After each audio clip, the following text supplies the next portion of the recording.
வணக்கம். 2025 மே 29 வியாழக்கிழமை அதிகாலை நிலவர 2 நிமிட வானிலை ஆய்வறிக்கை. அதிகாரப்பூர்வ வானிலை அறிக்கைக்கு இந்திய வானிலை ஆராய்ச்சித்துறை அறிக்கையை பார்க்கவும். வங்கக்கடலில் நிலை கொண்டிருக்கக்கூடிய தீவிர காற்றழுத்த தாழ்வு பகுதி இன்று காற்றழுத்த தாழ்வு மண்டலமாக உருவாகி இன்றே மேற்கு வங்க கரையை கடக்க இருக்கிறது. மேற்கு வங்க கரையை வடக்கு நோக்கி கடப்பதன் காரணமாக வடகிழக்கு மாநிலங்கள் மேகாலயா, அஸ்ஸாம், அருணாச்சல பிரதேசம் உள்ளிட்ட மாநிலங்களுக்கு வெள்ளப்பெருக்கை ஏற்படுத்த போகிறது. பிரம்மபுத்திரா நதியில வெள்ளப்பெருக்கை அபாய அளவை தாண்டும் அளவிற்கு எட்டும் என்று எதிர்பார்க்கப்படுகிறது. அதே போல தென்மேற்கு பருவக்காற்று கேரளா, கர்நாடகா வழியாக ஆந்திர பிரதேசம், தமிழ்நாடு ஊடாக வங்கக்கடல் நோக்கி பயணித்துக் கொண்டிருக்கிறது.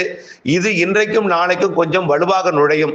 இதன் காரணமாக தென்மேற்கு பருவமழை தொடர் மழையாக கேரளாவிலும் தமிழ்நாட்டின் மேற்கு தொடர்ச்சி மலைப்பகுதிகளிலையும் இன்றைக்கு மதியத்திலிருந்து கொஞ்சம் தீவிரமாக இருக்கும்.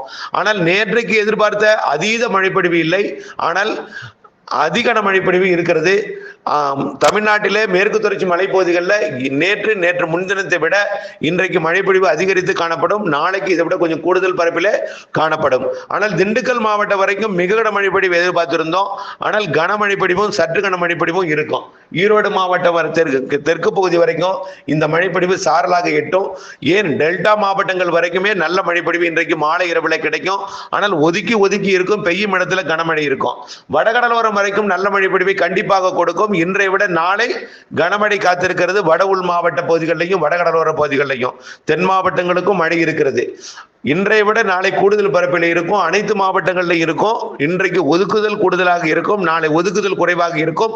வடகடலோரம் வடவுள் மாவட்ட பகுதிகளில் ஒதுக்குதல் என்பது குறைவாகி சற்று பரவலான மழைப்பொழிவு இருக்கிறது. மேற்கு தொடர்ச்சி மலையில இன்று மதியத்திலிருந்து நாளை இரவு வரை நல்ல மழைப்பொழிவு காத்திருக்கிறது. ஜூன் 2ஆம் தேதி வரை இந்த சுற்று மழைப்பொழிவு இருக்கும். 31 வரை தீவிரமாக இருக்கும். விரிவான அறிக்கை பார்த்து பயன்பெறுக.